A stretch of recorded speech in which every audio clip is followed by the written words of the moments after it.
Be good channel சார்பாக நேயர்கள் அனைவருக்கும் என்னுடைய பணிவான வணக்கம்.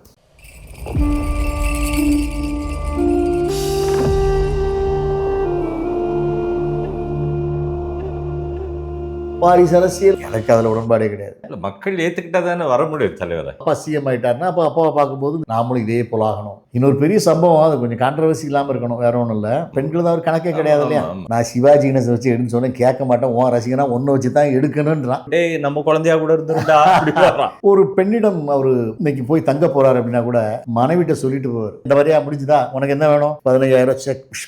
எம்ஜிஆரை சுட போகிறோங்கிறதுக்கு ஒரு 2 நாளைக்கு முன்னாலே இவர் டிசைட் பண்ணிட்டார். நாங்களெல்லாம் யார் தெரியுமா, பக்கா ஃப்ராட். ஒரு 2 பொண்ணுல ஒரு பொண்ணு உன்னோடது இல்லைன்றதை ஓப்பன் பண்ணுவார். ஊரு குய்யோ கும்மோன்னு எல்லாம் கத்த போகிறாங்க, வர்றாங்க. எல்லா நடிகரும் வந்து 10 படத்துக்கு மேலே போனாலே தண்ணி பொம்பளை எல்லா பழக்க வழக்கங்களும் இருக்கும். அந்த தவறோ சூழ்நிலையோ அவர்கள் அதில் ஆட்பட்டு விடுவார்கள். ஆனால் அதுல இருந்தெல்லாம் எஸ்கேப் ஆகி 200 படம் பக்கத்தில் வந்து நடித்து தன்னுடைய 2 பிள்ளைகளையும் மணிமணியா முத்து அவங்கள ஒரு நடிகராக்கி அவங்கள்ட்டையும் சொல்லி வளர்த்துங்க, பாருங்கடா நான் இப்படி வளர்ந்தேன், நீங்கள் இப்படி வளர்ந்தீங்கன்னா தான் எனக்கு மரியாதை. தகப்பன்னு சொன்ன ஒரு வார்த்தைக்காக அவங்க 2 பேரும் அதுக்கு உடன்பட்டு அதை நம்ம காப்பாற்றணும், அப்பா பேரை காப்பாற்றணும், நாம் பேட் ஹேபிட் நமக்கு வரக்கூடாது, அப்படி வந்து இருவருமே வெற்றி கொடி நாட்டுறாங்க. அது ஒரு பெரிய, இது இந்தியாவில் யாருக்குமே கிடைக்கல. நான் அண்ணனுக்கு கூட ஒரு மெசேஜ் போட்டானே, இதெல்லாம் வந்து கிஃப்ட்னு. சிவாஜி கணேசனுக்கு ஒரு குடும்ப வாழ்க்கை கொஞ்சம் அமைஞ்சுது. இருந்தால் கூட இந்த அளவுக்கு குடும்ப வாழ்க்கையில இவர் அவரையும் தாண்டி நிற்கிறார். இப்படி ஒரு வாழ்க்கை, இப்படி ஒரு பிள்ளைங்க, ஒழுக்கத்துல சிறந்து ஒழுக்கமாயிருந்து சினிமாவில் ஜெயிச்சு இன்னைக்கு கொடி கட்டி பறந்துட்டு. நீங்க அவங்களோட கூட ஒர்க் பண்ணிருக்கீங்கல்ல, சிங்கத்துல சூர்யா அண்ணனோட நடிச்சேன். பட் அவருக்கு எனக்கு காம்பினேஷன் இல்லை, விவேக்கோட காம்பினேஷன். ஒரு இன்ஸ்பெக்டர் மாதிரி ஒரு கேரக்டர் பண்ணுவேன். அது அந்த காமெடி நல்ல காமெடியானா. ஒரு லாரி வருது செக் பண்றாருன்னு சொல்லி ஒரு ஏட்டுகிட்ட சொல்லுவேன். அந்த ஏட்டு தான் விவேக், நான் இன்ஸ்பெக்டர். டேய், ஒரு லாரி கடத்தல் லாரி வருது செக் பண்ணி விட்டுறாத அப்படின்பேன். அந்த ஆள் என்ன பண்ணுவான், வண்டியை மறிச்சு கடத்தல் லாரியை மறிச்சு மேலே ஏறி பார்த்துட்டு ஒன்றும் இல்லையா நீ போயான்னு சொல்லி அவன் அனுப்பிச்சி விட்டுருவான். நான் வருவேன், என்ன ஆச்சு அந்த லாரி ஏன் விட்டாம, சார் அந்த லாரியில் செக் பண்ண சார், ஒன்றுமே இல்லை சார் அதனால அனுப்பிச்சிட்டேன் அப்படிமா. கடத்தினதே லாரியை தான். அது காமெடி நல்ல ஒரு கூட்டாச்சு. சின்ன குழந்தைங்களாம் கூட அதை வச்சாங்க. என்கிட்ட யாராவது ஒரு நாள் ஒரு ஹோட்டலுக்கு போயிருந்தேன், ஒரு சின்ன பிள்ளை வந்துச்சு, கடத்தினதே லாரியை தான் சொன்னது நீங்கள் தானே. அந்த அளவுக்கு அந்த காமெடி ரீச், அந்த காமெடி ரீச் ஆனதுக்காக அந்த படம் மிகப்பெரிய வெற்றி படம்.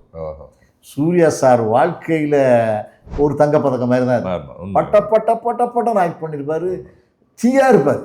அதில் சிவகுமாரனெல்லாம் தாண்டி இருப்பார் பெர்ஃபார்மன்ஸில். குமாரண்ணனுடைய திறமை அறிவுக்கு பக்கத்தில் நிற்க முடியலன்னா கூட அவருடைய நடிப்பில் இவர் தாண்டிட்டார். தகப்பனை மிஞ்சிய ஒரு நடிகனா தகப்பன் சாமி, தகப்பனுக்கே சொல்லிக் கொடுத்த முருகன் மாதிரி. பேரும் முருகன் தான், சரவணன் தானே. அப்பனுக்கே பாடம் சொன்ன சுப்பையா தான் அவரு. அது கூட அந்த நன்றிக்காக வச்சாரு, ஏவிஎம் சரவணன் அவர் ஞாபகமா வச்சிருக்கு பேர். அதெல்லாம் யார் வைப்பாங்க, ஒரு ஞாபகங்கிறது பெரிய விஷயம் இல்லையா. எந்த டெத்துனாலும் ஃபர்ஸ்ட் ஆளாக நிற்கிறாருங்க சிவகுமார் ஐயா. எங்கே நடந்தாலும் ஃபர்ஸ்ட் நான் பார்ப்பேன் சேனல் பார்த்து. அது இப்போ அந்த பிள்ளைகளையும் கூப்பிட்டு போகிறார். ஆமாம், பிள்ளைங்க அவங்களுக்கும் அந்த உணர்வு இருக்கணும். அவன் அசால்ட்டாக இருக்கக்கூடாது, எல்லாத்துலேயும் சின்சியராக காணும். இவர் நமக்கு அறிமுகமானவருப்பா, என்னோட படத்துக்கு ஹெல்ப் பண்ணவருப்பா, இவருக்கு நீயும் வரணும், உன்னோட நன்றி கடனையும் செலுத்துங்கிற மாதிரி கூப்பிட்டு வராரு. அது ஒரு மிகப்பெரிய விஷயம். அதே மாதிரி அவருடைய பையங்க பராசக்தியில் கணேசன் சார், சிவாஜி கணேசன் அண்ணனுக்கு அடுத்தபடியாக கார்த்தியை சொல்லுவேன். முதல் படத்திலே ஒரு 50 படத்தில் நடித்ததுக்கு உண்டான பெர்ஃபார்மன்ஸ் எப்படி சாத்தியம்? சூர்யா 10 படத்தில் நடிச்சு 11வது படத்துல தான் மிகப்பெரிய நடிகரான. விஜய் 10 படத்தில் நடிச்சு 11வது படத்துக்கு மேலே தான் அவர் கொஞ்சம் ஆளாக தெரிஞ்சார், நடிக்க தெரிஞ்சார். எடுப்பிலே சிவாஜி கணேசன் பராசக்திக்கு அடுத்து ஒரு நடிகை எடுப்பிலே சிங்கிள் ஜூடி படம் எடுப்பிலே எக்ஸ்ட்ராடினரி பெர்ஃபார்மன்ஸ். அந்த டயலாகாக இருக்கட்டும், பாட்டாக இருக்கட்டும், கெத்தாக இருக்கட்டும், அந்த ஒரு தனாவட்டு அது இது. எனக்கு அந்த நேட்டிவிட்டியில வளராத பசங்க எல்லாம் city brought up. Sivakumar sir செய்த புண்ணியம், சிவகுமார் சாருடைய ரத்தம் இருந்த காரணம், அந்த ஜீன் இருந்த காரணம், ப்ளஸ் சிவகுமார் சாருடைய ஃபேமிலியில் யாரோ ஒரு ஆள் மிகப்பெரிய புண்ணியம் பண்ணியிருக்காங்க. கண்டிப்பாக அதோட இதுதான் பாஸ் ஆகிட்டு, அதை டெஃபரெண்டாக சொல்லுவேன். என்கிட்ட கூட சமீபத்தில் ஒரு ஆள் கேட்டார், கர்மா இதெல்லாம் இருக்கா அப்படின்னு கேட்டார்.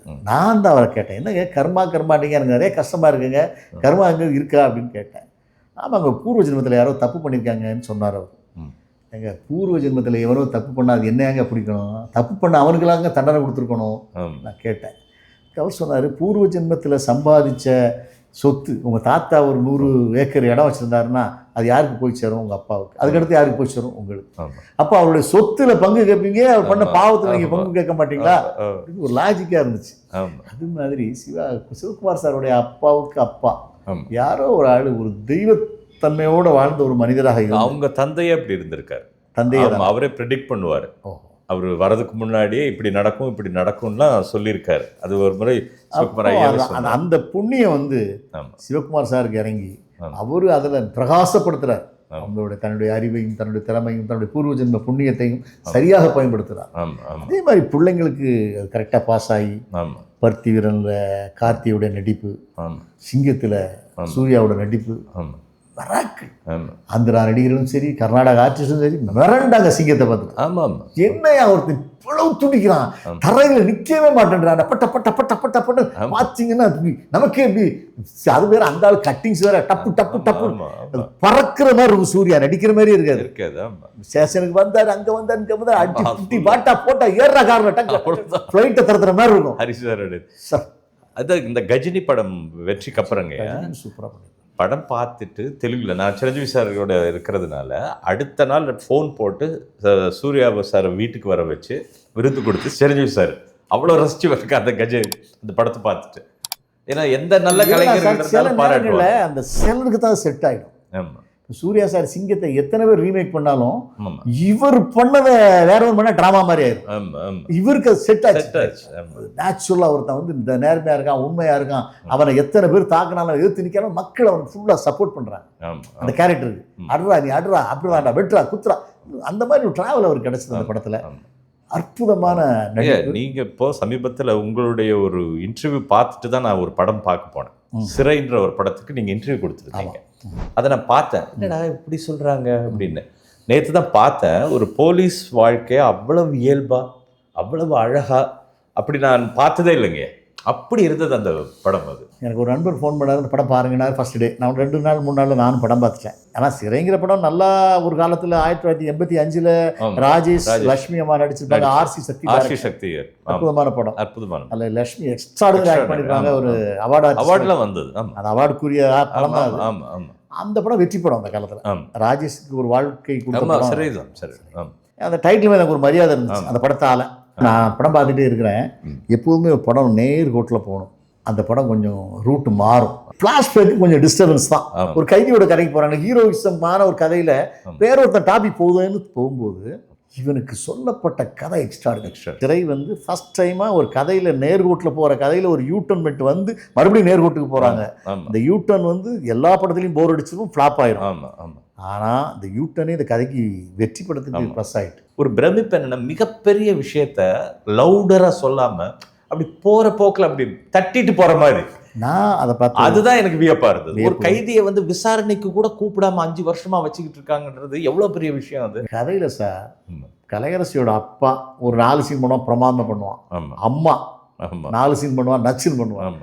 அக்கா ஒரு எக்ஸ்ட்ராடினரி ஆக்ட் பண்ணுவான், அப்பாட ஆர்டிஸ்ட் மாதிரி பண்ணுவான். அக்கா புருஷன் ஒரு சாதாரண குடியாரமா இருப்பான், அவன் பின்னு பண்ணுவான். இப்படி எல்லா கதாபாத்திரங்களையும் அழகுபடுத்திட்டாங்க. அது டைரக்டருக்கு அது ஒரு பெரிய கிரெடிட். அப்போ இதில் ஒரு நல்ல விஷயங்க, இந்த படமோட வெற்றி நல்ல சிந்தனை, நல்லா பண்ணா பெரிய பிரம்மாண்டங்கள் தேவையில்லை, நல்ல உணர்வுகளோட பண்ணா பார்ப்பாங்கன்னு மறுபடியும் ஊக்கத்தை கொடுக்க நம்பிக்கை கொடுத்துருக்கு. வருங்கால இயக்குநர்களுக்கு இந்த படம் ஒரு பெரிய நம்பிக்கை. ஆமா, வெள்ளோட்டம். நிச்சயமாங்க.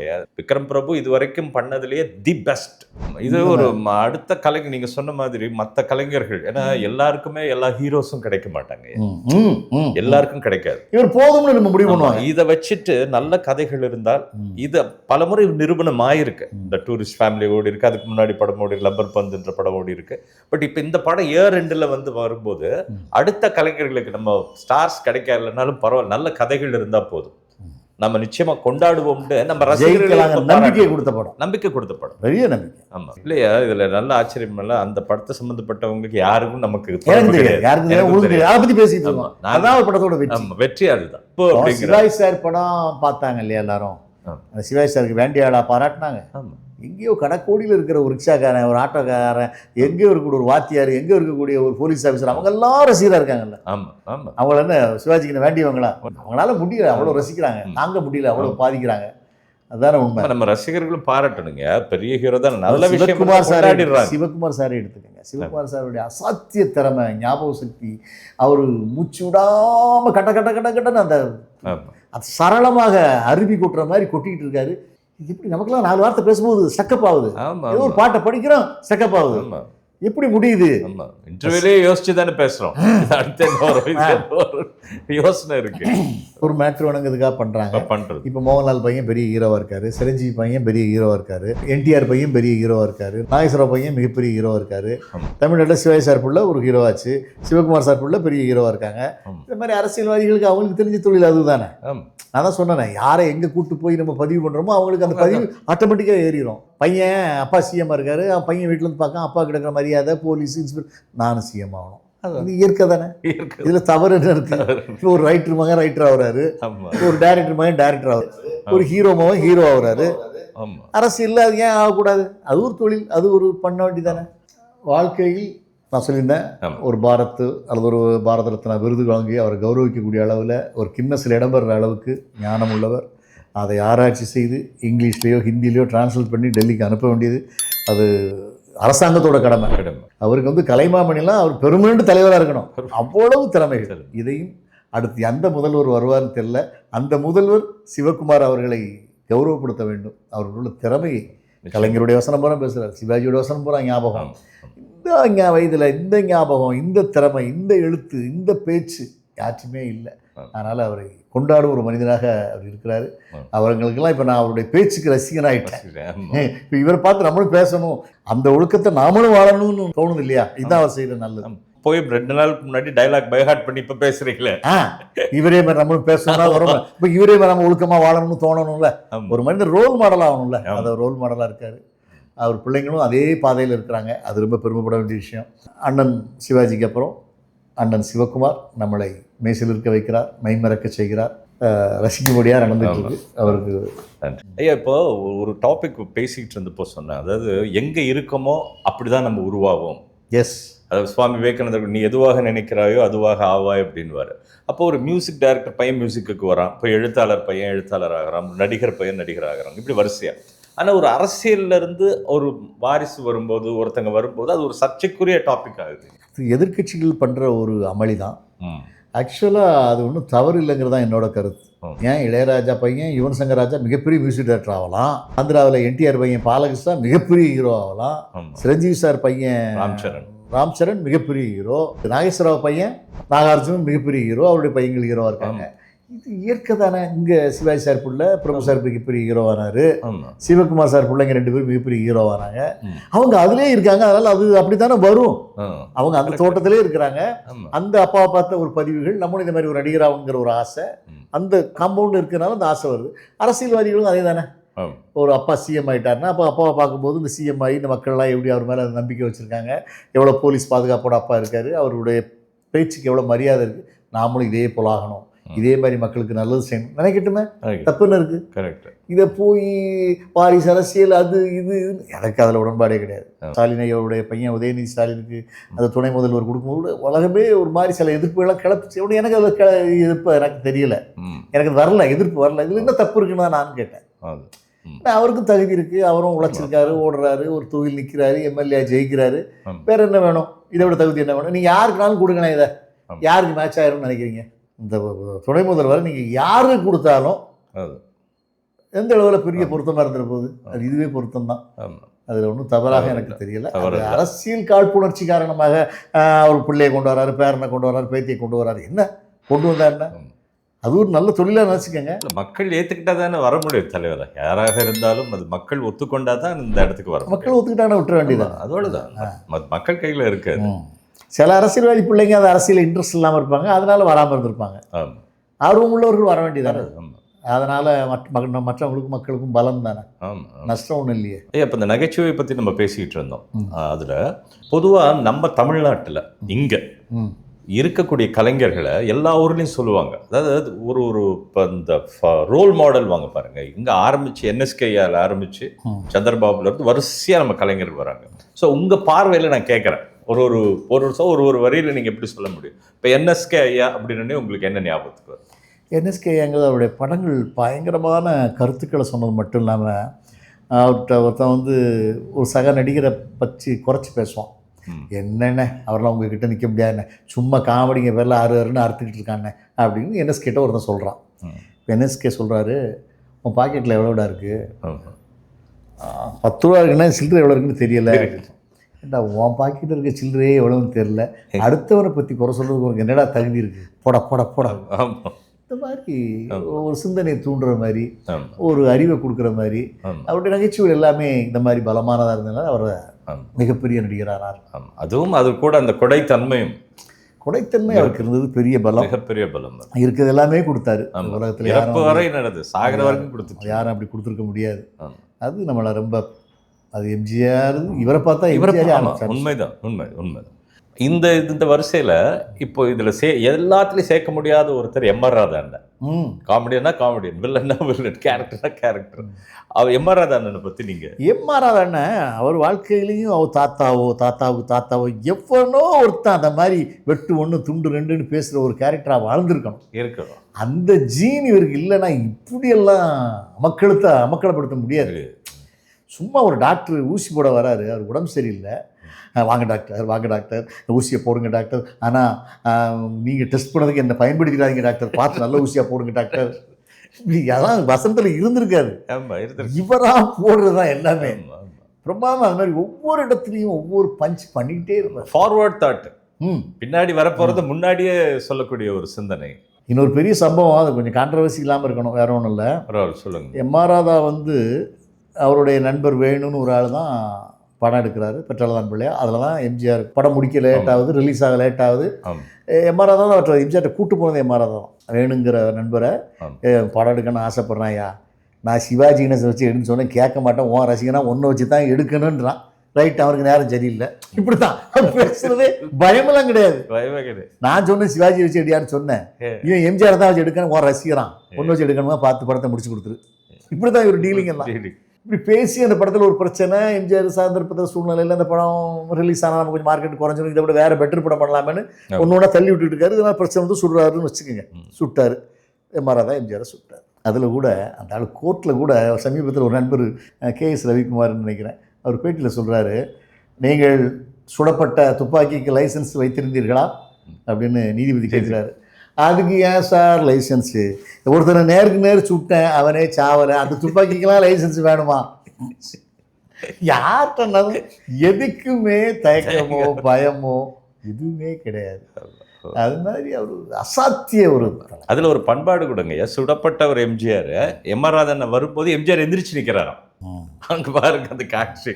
அப்புறம் என்னென்ன சுட்டவொன்னே நம்மளாம் கோவத்தில் கத்துவோம், என்னென்ன இப்படி பண்ணிட்டீங்களே, அங்கேயே அண்ணன் தான். ஏன் சார் சுட்டு கீழே விழும்போது கூட எல்லாரும் தட்டாப்புட்டான்னு ஒரே அமக்களப்படுத்தி எம்ஜிஆரை போய் தூக்கும்போது கூட ராதாண்ணன் தன்னை சுட்டுக்கிட்டார், அவரையும் காப்பாருங்க, அவரை கொண்டு போங்க ஹாஸ்பிட்டலுக்கு. பெரிய விஷயம். எம்ஜிஆருக்கு அது ஒரு மிகப்பெரிய விஷயம். அந்த சம்பவத்தில் எம்ஜிஆரை சுட போகிறோங்கிறதுக்கு ஒரு 2 நாளைக்கு முன்னாலே இவர் டிசைட் பண்ணிட்டார். 2 நாளில் எம்ஜிஆரை போடணும் முடிவு பண்ணிட்டாராம்.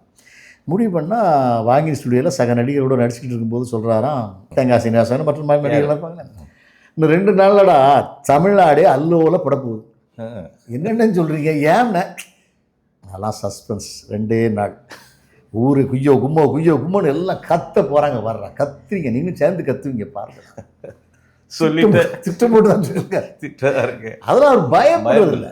அது வாழ்க்கையில் அந்த மாதிரி ஆட்களை பார்க்க முடியாது, பார்க்கறது ரேர், இனிமேலும் பார்க்க முடியாது. ஏன்னா எல்லாத்துக்குள்ளேயும் ஒரு பயம் இருக்குமில்ல, அவருக்கு பயம்னா என்னதுன்னே தெரியாது. எதாக இருந்தாலும் ஓப்பன் டாக்கு தான். இன்னும் சொல்ல போனீங்கன்னா அவர் சில தவறுகள்லாம் பண்ணுவார் அந்த காலத்தில். பெண்கள் தான் அவர் கணக்கே கிடையாது இல்லையா.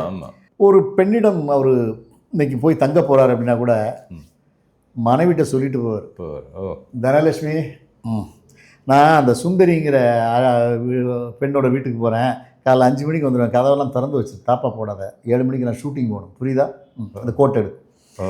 அவளுக்கு இந்த கோட்டு தான் பிடிக்கும், கோட் ஷூட் போனால் தான் அவளுக்கு பிடிக்கும். இது என்ன, இது சாத்தியமா? ஒரு மனைவிட்ட நம்ம பேசுறது, ஒரு ஃபோனில் பேசுனா கூட நம்ம மனைவி மாதிரி கேட்பாங்க, யார்கிட்ட பேசுறீங்க, ஏன் இவ்வளோ நேரம் பேசுறீங்கன்னு கேட்க பயந்துக்கிட்டு நம்ம பதில் சொல்கிறோம். பயம்லாம் கிடையாது. இதுதான் எம்.ஆர். ராதா. இருக்குன்னா இது, புறப்பட்டா புறப்பட்டு. ஏன் உனக்காகலாம் நான் மாற்ற முடியாது, ஓண்ட நான் போய் சொல்லி மறைச்சிக்கிட்டு ஐயோ நான் போயிட்டு வந்துட்டேன் தப்பு வந்துச்சு, அதெல்லாம் கிடையாது. வெளிப்படையாக நான் இந்த தப்பை பண்ணுவேன், அந்த தப்பை அவன்கிட்ட சொல்லிடுவேன், நீ புரிஞ்சுக்கோ. ஆமாம் தெளிவாக இரு. ஆமாம் சரி, எப்படியும் பொழிஞ்சு போட்டுன்னு விட்டுறது தான். ஆமாம். அதெல்லாம் காரில் போகும்போது கூட எந்த ஊருக்கு போனாலும் ஜாக்கிரதையாக போக சொல்லுவாரான் டிரைவரை. குழந்தைங்க அடிபடுமட்டே நம்ம குழந்தையா கூட இருந்துருந்தா அப்படி வரான் எந்த ஊருக்கு போனாலும். ஆனால் இன்னொன்று சொல்கிறாங்க என்னென்னா, எந்த பெண்ணை தொடர்போ பழக்கமோ வச்சாலும் அந்த பெண்ணுக்கு வந்து செய்ய வேண்டிய சகல மரியாதையும் செஞ்சிருவான். ஓ